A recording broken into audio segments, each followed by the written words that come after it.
오늘의 양식, 이 시간은 마가복음 5장 18절부터 20절 말씀을 통해서 집으로라는 제목으로 말씀을 전하겠습니다.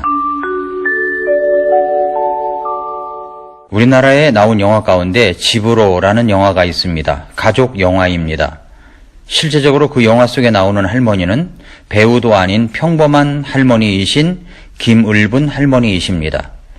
이 할머니를 보면 정말 외할머니가 생각나는 그런 할머니이십니다. 저도 가끔 저의 외할머니가 생각납니다. 저의 외할머니에게 복음을 전해서 구원을 받으셨습니다. 그리고 식사할 때마다 감사 기도를 드리시고 이루고 싶은 기도 제목이 있으면 하나님께 기도하는데 예수님의 이름으로 하셔야 한다고 가르쳐 드렸었습니다. 그런데 가끔 저의 외할머니는 아들과 함께 식사를 할 때가 있었습니다. 저의 외삼촌이죠. 그러면 아들이 뭐라고 할까봐 욱방에서 기도를 하시고 그리고 나서 밥상으로 오셔서 식사를 하셨다고 저에게 말씀을 하셨었습니다. 그런데 이 집으로라는 영화를 보면 그 외할머니가 생각납니다. 아마도 저뿐만 아니라 이 영화를 보았던 분들은 다 그럴 것이라고 생각합니다. 그런데 영화 속에 나오는 외할머니는 실제적으로도 귀가 잘 안 들리십니다. 매번 전화를 해도 상대방이 뭐라고 하든 본인 말씀만 하시는 그런 할머니이십니다. 그런데 그 할머니의 딸이 결혼을 해서 자녀를 놓고 사는데 그만 형편이 어려웠나 봅니다. 그래서 그 아들 7살 상우를 자기의 어머니, 외할머니 댁에 맡기기로 하였습니다. 말도 잘 못하시고 글도 못 읽는 외할머니가 혼자 살고 계신 곳에 상우가 함께 살게 된 것입니다. 이제 혼자 남겨진 상우는 오락기와 롤러브레이드를 타는 재미있는 세상에서 살고 있었는데 오락기에 배터리도 팔지 않는 시골에가 살게 되자 멘붕이 오게 됩니다.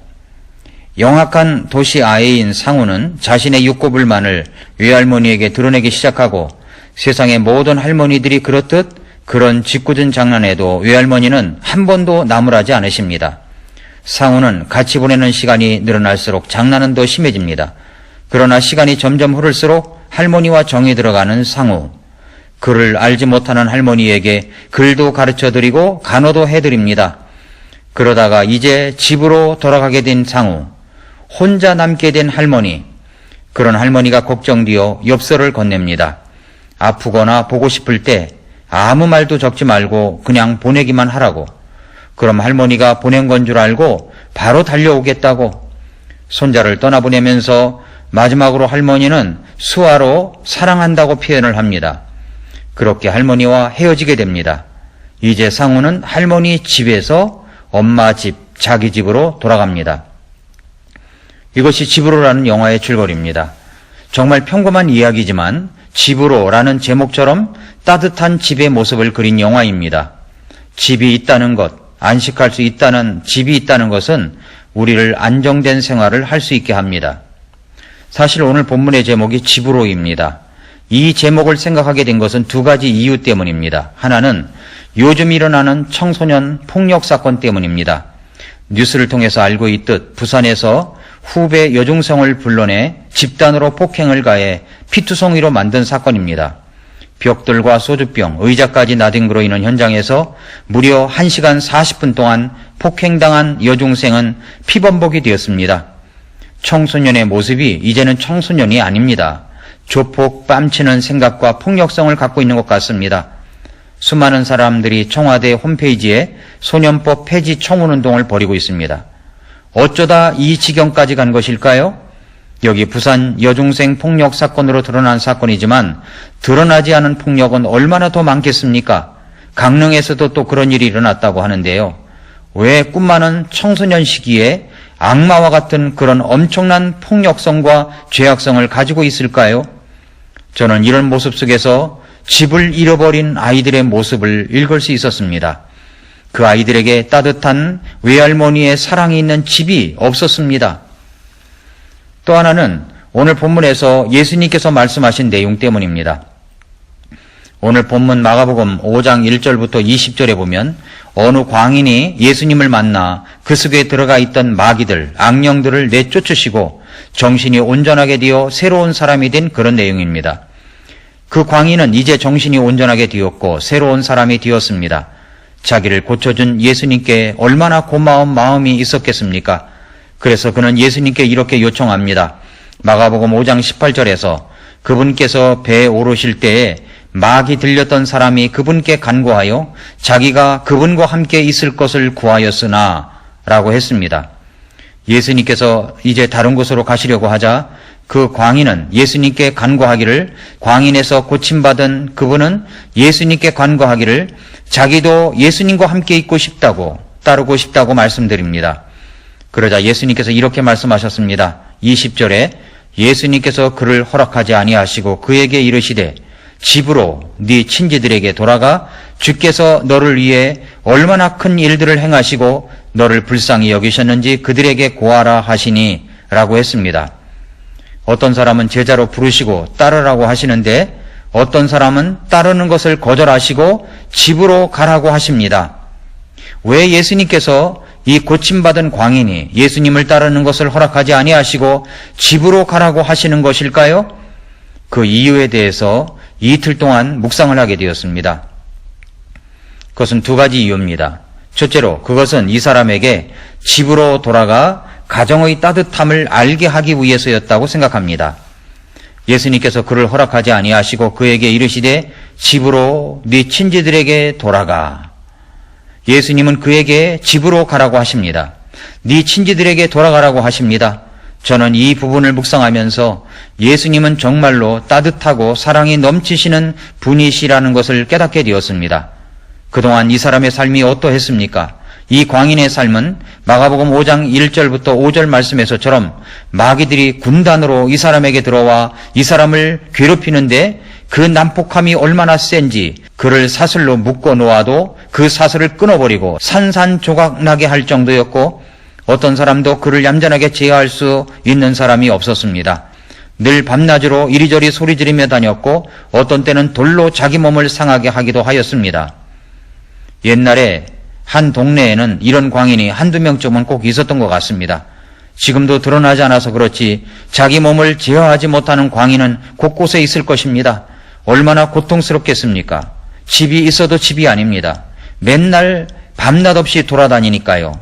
그래서 면회도 하기 힘든 병원에 수용되어 약으로 주사로 그 사람을 억지로 진정시켜 놓으니 그 사람에게는 얼마나 집이 그립겠습니까?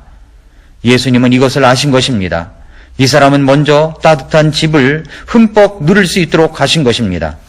그뿐만 아니라 가족들은 얼마나 고통스러웠겠습니까? 그 가족의 말할 수 없는 고통은 경험해 보지 않으면 절대 이해할 수 없는 불안과 두려움과 엄청난 고통이 있습니다. 그런데 그런 광인이 이제 온전하게 고쳐져서 집으로 돌아옵니다. 가족들은 얼마나 기뻤겠습니까? 얼마나 감사할까요? 그래서 서로 못다한 정과 사랑을 나누며 행복한 가정으로 행복한 모습으로 살아가지 않겠습니까? 예수님은 바로 이런 모습 때문에 자기의 제자로 삼아 훈련할 수도 있지만 집으로 돌아가라고 하신 것입니다. 두 번째 이유가 있습니다. 그것은 집으로 돌아가 가족들과 친지들에게 자신을 그렇게 불쌍히 여기셔서 얼마나 엄청난 일을 하셨는지를 전하라고 하신 것 때문입니다. 19절을 또 보면 예수님께서 그를 허락하지 아니하시고 그에게 이르시되 집으로 네 친지들에게 돌아가 주께서 너를 위해 얼마나 큰 일들을 행하시고 너를 불쌍히 여기셨는지 그들에게 고하라 하시니 라고 했습니다. 전하라고 하신 내용은 이것입니다. 주께서, 예수님께서 너를 위해 얼마나 큰 일들을 행하셨는지 고하라고 하십니다. 그리고 너를 얼마나 불쌍히 여기셨는지를 그들에게, 가족들에게, 친지들에게 전하라고 하셨습니다. 생각해 보십시오. 이 사람 안에 들어가 있었던 마귀들은 군단이었습니다. 수를 헤아리자면 수천의 마귀들이 들어가 이 사람을 괴롭히고 파괴시키고 있었던 것입니다. 그런데 그 모든 마귀들을 다 그 사람에게서 나오게 하시고 돼지떼에 들어가게 함으로 바다에 빠져 몰사하게 하신 것입니다. 이것이 작은 일입니까? 이것이 얼마나 큰 일입니까? 그것을 가족들에게, 친지들에게 전하라고 하시는 것입니다. 그래서 그 사람은 어떻게 했습니까? 20절에서 그가 떠나가서 예수님께서 자기를 위해 얼마나 큰 일들을 행하셨는지 대가볼리에서 널리 알리기 시작하며 모든 사람들이 놀라더라 라고 했습니다. 이 말씀은 사실 광인 같은 삶을 살 수밖에 없었던 나를 불쌍히 여겨주시고 구원해 주신 예수님의 사랑을 생각하게 합니다. 나 같은 자, 마귀들의 포로로 얽어매어져서 그렇고 그런 인생을 살다가 결국은 지옥에 빠뜨려져 영원히 고통받을 수밖에 없었던 나였습니다. 그런데 그 예수님이 이 땅에 오셔서 나 같은 자를 구원하시려고 십자가에서 엄청난 고통을 당하시고 죽으셨습니다. 이 사랑이 작은 사랑입니까? 얼마나 큰 사랑입니까? 얼마나 큰 일입니까? 그래서 이제 우리는 우리의 영혼의 고향집인 천국에, 우리의 영혼의 천국인 집으로 갈 수 있는 자가 되었습니다. 사랑하는 성도 여러분, 우리는 이 광인에게 베풀어 주셨던 엄청난 사랑을 받은 사람들입니다.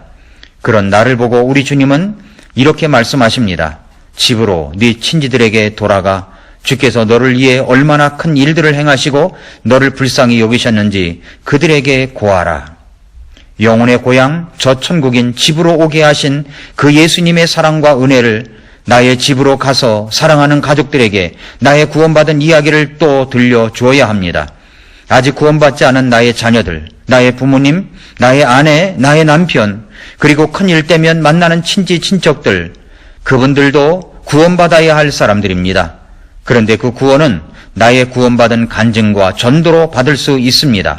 말하지 않으면 들을 수 없습니다. 집을 잃어버린 그 사람들에게 우리의 영혼의 고향 천국인 우리의 집으로 함께 갈 수 있도록 오늘 꼭 전해보시기를 바랍니다. 전도는 거창한 것이 아닙니다. 교회를 오게 하고 구원 상담 받게 하는 것입니다. 거기에서부터 시작해 보시기를 바랍니다.